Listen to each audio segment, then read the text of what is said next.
Well, Ryan, congrats on the big Thanks, win. buddy. What's it feel like to get this win in Arizona after not being able to get it done back in October? Man, it felt good. Obviously, it was really close, and at the end there, I'm like, fuck, that's a toss-up, I felt like I did more damage. But it felt so good considering the last fight. If I would have had a fight, I lost, but it was back and forth, or even we went the whole damn rounds. But last fight was just, under a minute. And it's just anticlimactic, just to go out there and have a, exciting heavyweight championship 5-rounder with a tough dude in Arizona. I wanted that bad. You kind of alluded to you thought it was kind of a toss-up. How confident were you before the judges' scorecards? Man, I'm never confident going to the judges. It's the first time in my life that I was hoping that they weren't scoring it for the wrestling. I was rocking it. Thank you. I was rocking them pretty good. With my punches, I was seeing everything. I underestimated his clinch and his body lock. He kept stepping in front of me, this weird deal, and he was stronger than I thought. I've never been picked up like that, really. But I just told myself, keep getting up. You're making him tired, and then keep throwing those strikes. At the end there, he was just holding on, and I probably 20 unanswered elbows to his head. Those can't be ignored. And so when we went to the scorecards, I was like, who knows? I think online a lot of people thought it was 2-2 going into the final frame. So how were your corners being honest with you between rounds, and what did they tell you going? Yeah, into they that said it was 2-2. Win this round, and it was weird for me because third round I got that takedown pretty easy. I ran that single, but he's really strong. His hips are really strong, and so I couldn't really blast double him and try to put him on the cage. He was just he's kind of shorter, stocky, and he had good hips there. So we knew it was 2-2. They told me it was 2-2, and so when he had that body lock, I was like, I just got to do damage, And I felt him kind of on one of those elbows. He was kind of felt it a little bit, and I'm like, just keep him rolling. In October, it wasn't really the Arizona fighters' night. Now it's Henry won, Benson picked up the big win, and then you picked up the win. So what'd you make of the crowd? And Sullivan did too. Yeah. So what'd you make of the performance of all the Arizona fighters? Man, it was good. We needed that, and I'm super happy for Sully. He came in. He's a beast, man. He's going to be fighting for this championship pretty soon at 205. Give him some time. He's young, 25 years old, but man, he's light years ahead of where I was when I was his age. And I'm glad he's getting some exposure now, and I'm glad Benson won some.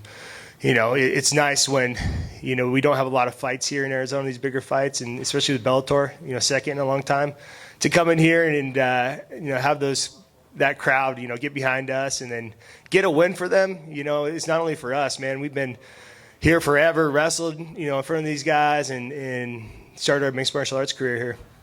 And finally, they also announced your next fight. I think a lot of people just assumed it might be Fedor, the retirement fight, but you're fighting Kongo in Paris, of all places. So what do you make of that fight? That's a left turn right there. I thought for sure it was going to be Fedor in Russia and all that kind of stuff. Unfinished business, right? I always wanted to get that fight back. And he was talking so much shit, from after. I poked him in the eye. I'm like, dude, there's video of you wincing, and it's in your nose, And then, again, he came up, nice fight, but I'm going to beat your ass in Paris and all this bullshit, whatever. So, yeah, I like that fight. I've been asking for that fight forever. I wanted to run that back before I was going down to light heavyweight. But so now we get to do it. Comfortable at this weight, and I'm no longer, going back and forth. And so I'm going to be even better coming out heavyweight because I just fought at light heavyweight in October and then put on, that weight to fight, in January. And so now I'm a heavyweight, man. So I can just actually get into my body. Actually, I was just about to ask about that, so to follow up on it, how did it feel out there now, being back at heavyweight, especially after kind of having to go that back and forth? Man, it felt good. I was just telling my coaches, this fight week and stuff, like yesterday, weigh-in day, you weigh in, and it takes about 4 hours before you can even eat, because you're you got to get the water back in and all that. And so you're really kind of even barely getting going again on Saturday at noon, right? Getting replenished and stuff. And so I felt good on Friday. Today I woke up, I'm like, man, I feel strong. I feel good.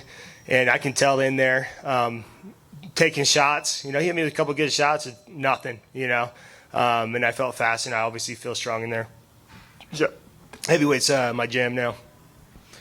I mean, we talk a little bit about how good of a night it was for the Arizona fighters. For you in particular, I mean, was it nice? Was it extra sweet for you to exercise some of the demons from October? Oh, for sure, and there's a belt at the end of the tunnel, the heavyweight championship belt, against a tough guy, a guy that, I was a 3-1 underdog in that fight, coming in here and knocking off one of those, people are saying one of the better heavyweights out there, and he was, and he's great, but to go out there, get that belt around my waist, I think it made up for that last fight here, and so this is where I want to be, heavyweight.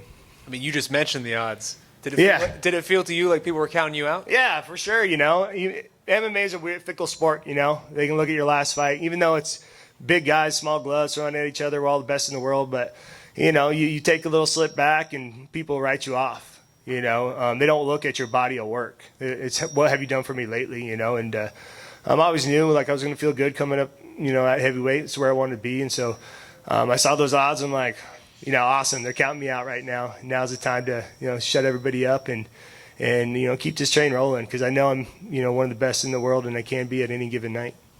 Last thing from me, I mean, to have your next fight booked pretty much right after one ends is a little bit unusual. Did you know ahead of time that was sort of the plan, or were you kind of just going with the flow right now? Yeah, not at all, man. Like you were saying, you were hearing rumblings about Fedor in Russia and all that kind of stuff, and I'm like, guarantee, Fedor's going to step in there and whatever. But my manager grabbed me and he's like, hey, Kongo in Paris in May. I'm like, okay. It's actually nice. It's not like I'm getting any younger, right? I'm 38 years old and, I had a fight in October, obviously here tonight in January, running again in May. Let's just rack them up, and so I'm excited about that fight. Like I was saying earlier, that's a fight that I always wanted to run back just because of the no contest, and the shit talking, and I'm excited, getting, travel a little bit. I've been doing that, my whole career out of different countries, so haven't been to Paris. Hey. You landed a big combination early on in this fight, and I just want to know what was going through your mind. You closed the gap. You saw Moldavsky was wobbling a little bit. Yeah. Honestly, I don't know. I knew I was trying to feel him out, and when we watch tape and everything, he's good at, when you disengage, he throws. And so I didn't know how hurt he was. And so going in there, I didn't want to just stand in front of him and start trading because that's, we planned on like stick and move, until I actually felt his strikes and saw his strikes. And I'm like, I'm good wherever. But I think I tried to take him down a little bit. I figured I could, get my ride and end it on the ground. But he survived. And if it was a 3-round fight, I would have thrown kitchen sink at him. But it's a 5-round fight, championship fight. So, I was just trying to be composed. You mentioned the championship rounds. It looked like Moldavsky, especially after that fourth, with how much control you had, was gassed. And I just want to know, how are you feeling as well? Does being in the state of Arizona, your home state, does the crowd give you a little bit of an extra oomph going into that final round? Yeah, a little bit. I wanted to do it, obviously, for myself and my coaches and people that put in time and work with me. But, yeah, man, and it helped a little bit. My family and friends are here, hometown crowd. I hear him like, come on, get up. And, I was trying my hardest, and I knew I was going to fight till the very bitter end, and I think that's what won me the fight. He was tired. I was pretty damn tired at some points too, but I knew if I just kept working, I had the potential to come out with a win. Hey, Ryan. I had the pleasure of interviewing CB Dalloway earlier this week. I was just wondering, we talked a little bit about training camp and you doing a 5-round walkthrough earlier this week of the fight. I was just wondering what it means to have a Sun Devil wrestling teammate in your corner. What can you say about that? Man, we've been roommates, and I've trained with him every day since, 2003? Literally every single day in wrestling, battled each other. Then we just went into mixed martial arts, and so been going with that dude for 20 years about, and we have a good group. A lot of those guys went into MMA, Kane, CB, Aaron Simpson, John Moraga, Clifford Starks, list goes on, and now we got guys like Sullivan Cauley, was on this card, ASU wrestler. So those guys in that program, man, they've bred some warriors for sure, and those guys will always be by my side. And CB said that the champion is going to show why he's the champion in the championship rounds. You think that you did that effectively tonight? Yeah, I mean, I think that's what won that fight.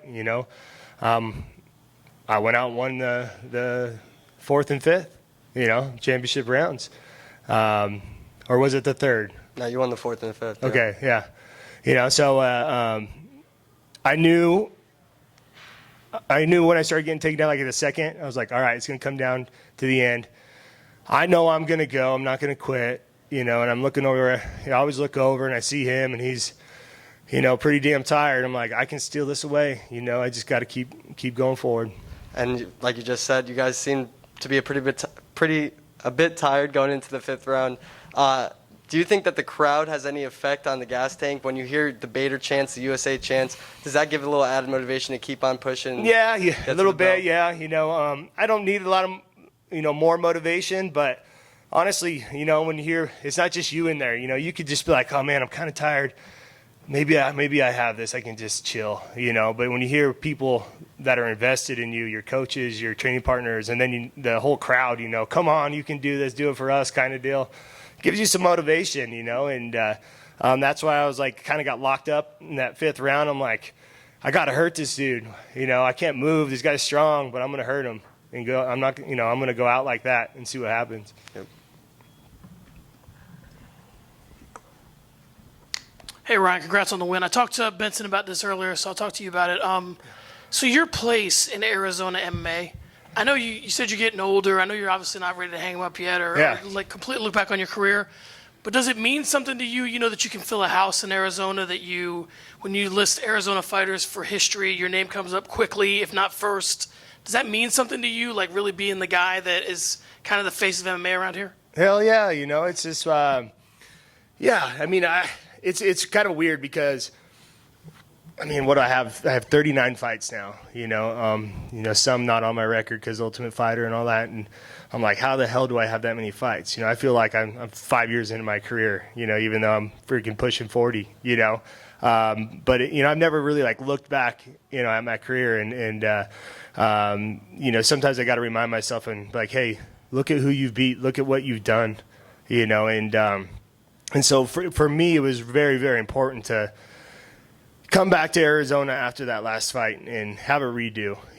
Win, lose, or draw, just go out there and fight my ass off and show everybody what I'm all about. And there's plenty more I want to get done, before I'm done, and definitely solidify myself not only in Arizona but the whole sport.